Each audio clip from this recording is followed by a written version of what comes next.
Hopefully today we're going to start up a 1968 520 Datsun.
Starting off with a clean ground is a must. I don't think we'll need this anymore. Coil resistor is a goner.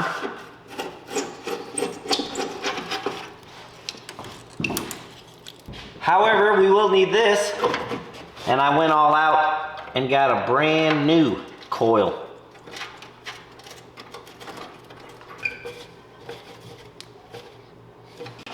This wire goes to our electronic ignition distributor.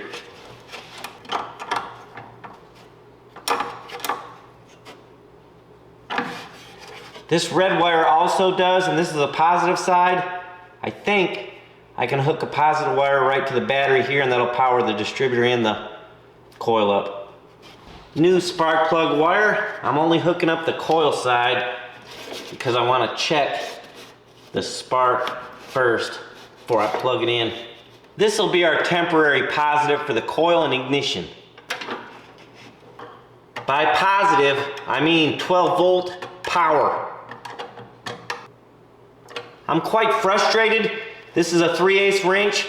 It fits loose on this nut. I tried metric and they're either too tight or too loose. Same deal. What's going on with nuts and bolts nowadays?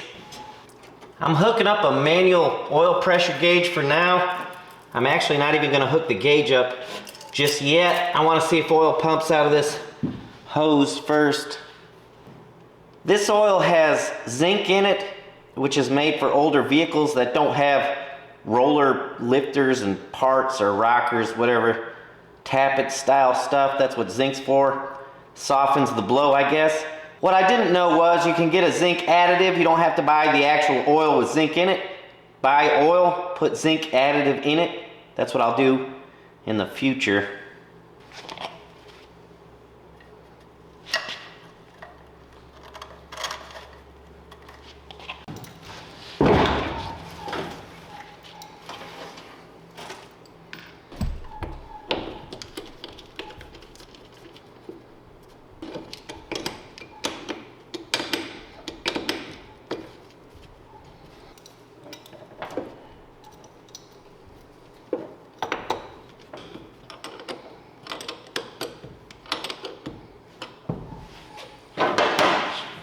I've got a trigger hooked up. I just want to bump the key. Let's see what happens. Oh, she's cranking. Let's see if it gets spark. I'll hook this wire up to the positive and we'll check it right here for spark.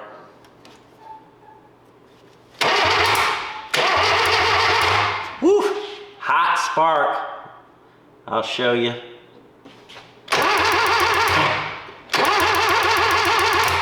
That's like crazy hot spark. I know we're a little premature, but I just cannot help myself. Just want to hear it go pop a little bit. Let's see. Oh, she's gonna run. We've got a runner, boys.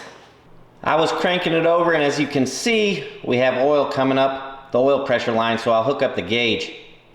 Oh, it was loose.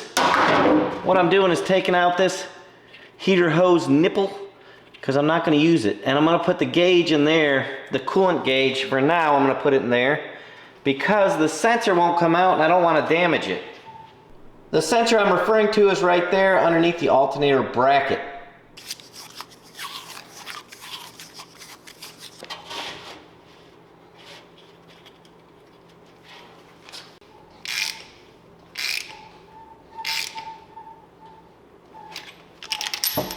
This is not going to give us cylinder head temperature, but it'll be real close, I think. It should work.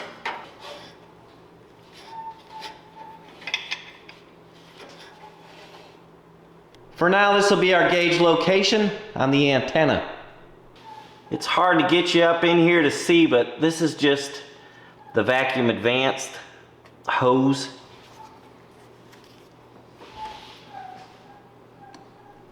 This situation right here puts me into unknown territory.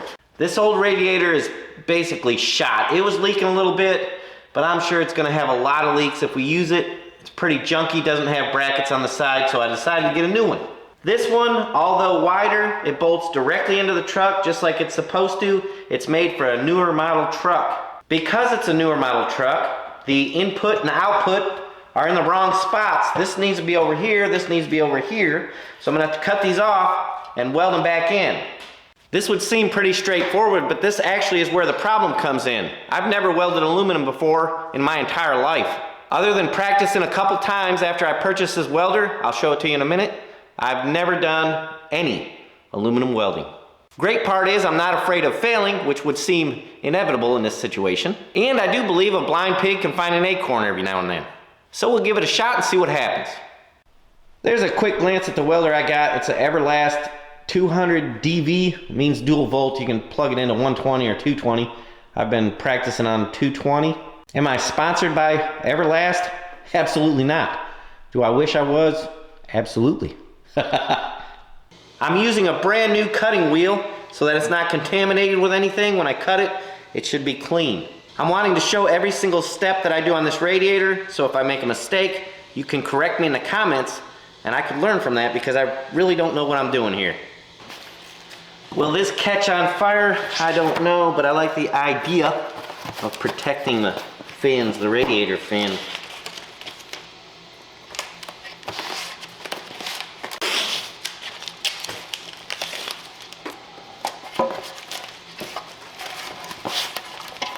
I'll do both sides.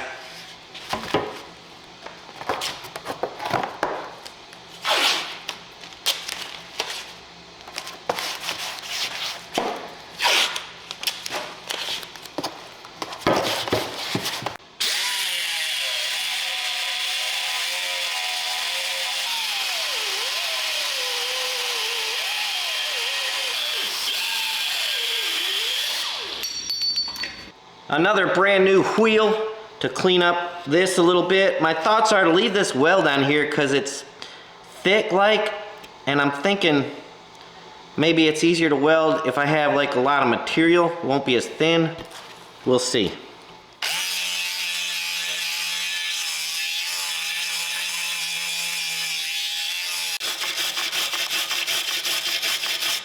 Stainless steel wire brush. New.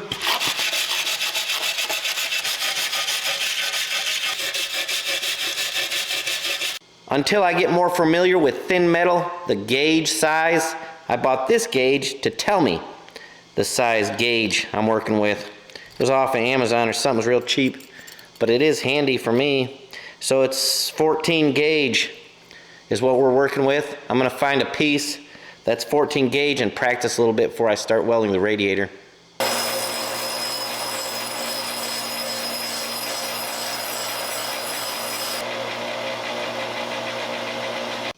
tungsten sharpened to 30 degrees. Tip sticking out maybe 1/4 of an inch, number 6 cup.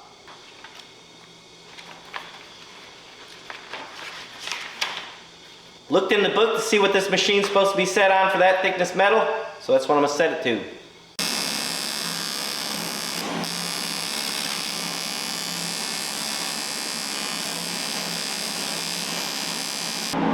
Here's some practice on some overlapped flat aluminum. Here's our little piece made. Seems to fit good. I'm gonna wipe everything down with acetone. Feeling a little nervous, but that's okay. My filler rod, I wanna clean that booger.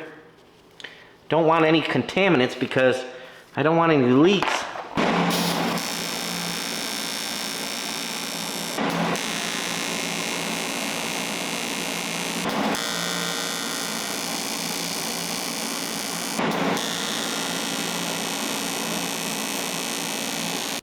Here's our first patch. I hope it's okay. I didn't know I didn't need filler rod. This is without filler rod through here, and it looks better, I think, than what I started with filler rod. This side, I got all big and blobby because I kind of lost track of where the edge was. So maybe we can do a better job on the next one, and hopefully it doesn't leak. I think I'm gonna put some water in it, even though there's no pressure on it, just to see if it leaks. I'm so curious. Changing plans, I'll plug this side first, then we'll just fill it with air, put the cap on it, fill it with air, soap and water, see if they leak.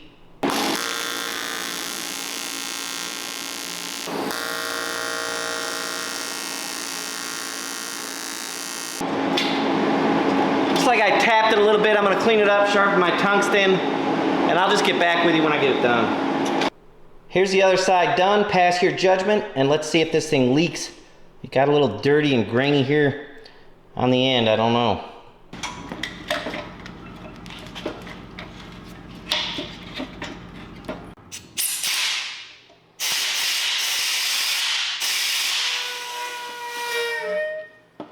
So it leaked out of the cap. That means it's full. There's as much pressure as it can take.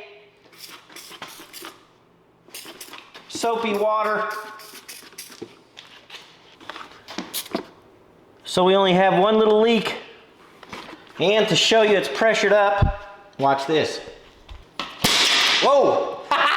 Do you see that? If that don't prove it to you that it's pressured up, nothing will. Let me weld this up and we'll check it again. Leaks are fixed. Now I'm gonna mount our nipples on.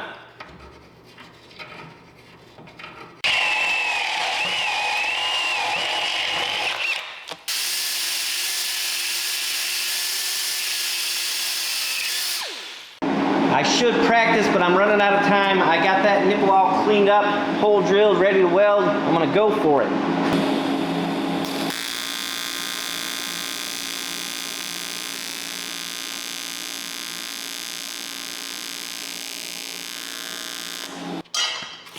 Got them welded up, and I keep spraying everything with water to try and find leaks because it's amazing. I don't have a leak, I don't believe, so this is really exciting. It is the next day, it is morning, and I left this radiator pressured up all night long to see if it would hold, which I was sure it was. It didn't have any leaks, but I'll prove it to you. It scares me when the cap, when the cap pops. Oh, just let air out. Look at that. So she sealed up good. I thought our radiator was a direct fit, but I do have to put some spacers. So I got these little spacers here, plastic, should work.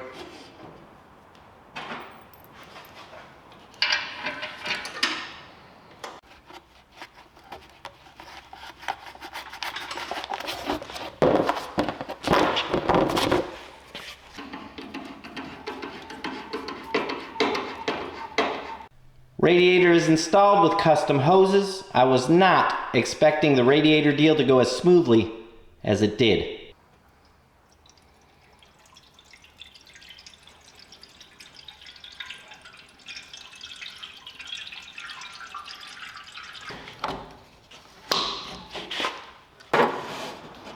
We're gonna need a fuel line.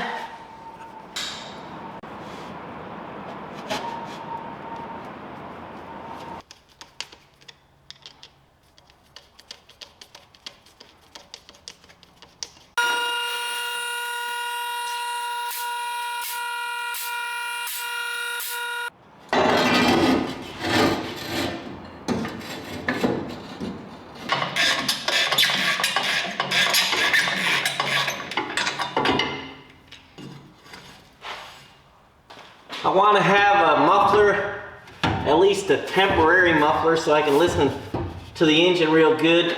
So I'm just gonna kind of hang this here for now.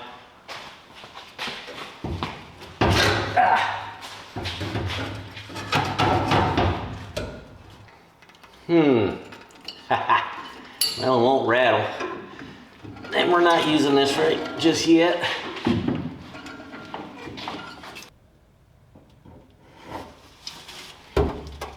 I don't have any good way to put the transmission fluid in, so I'm just suffering here. Filling it up like this. And it is horrible. Just horrible.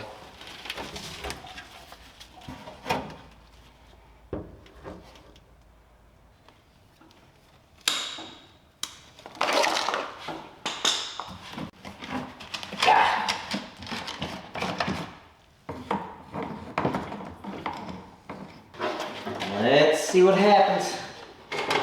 Hopefully good things.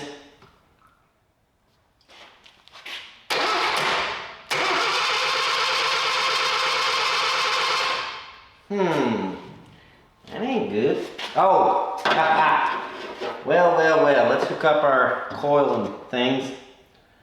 Now shut the fire right off, I'm sure.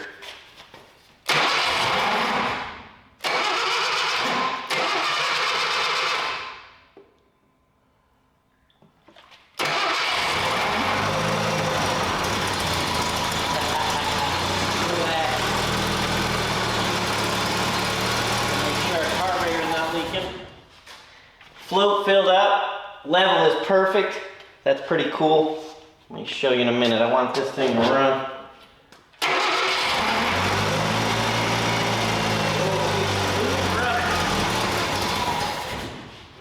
Smooth runner. I feel like we need to maybe choke a little bit.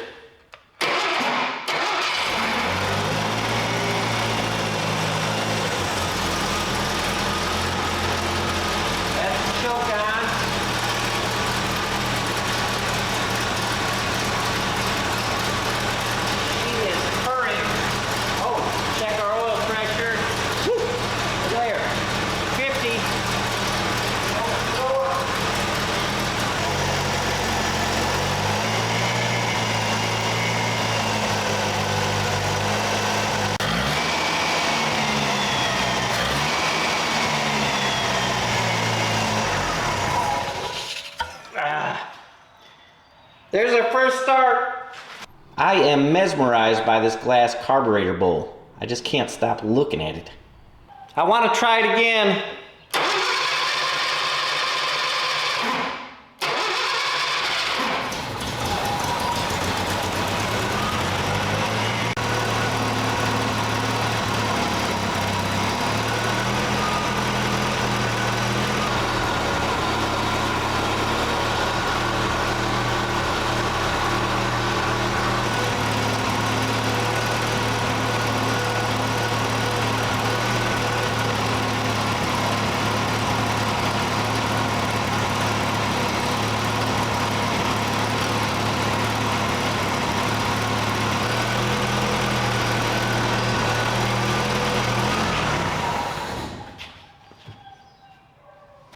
Good news is the truck's running like a sewing machine. I mean, it's nice, it's quiet. It is killer, if you will. Bad news, I think the block has a crack in it. Right there, can you see that little crack? Right along the freeze plug going out away from it. So that's not great. Moral of the story, when you rebuild your engine, get it magnafluxed. Don't be a Benny. I gambled and lost. Guys, thanks for watching. We did get our first start in. We'll see you next time.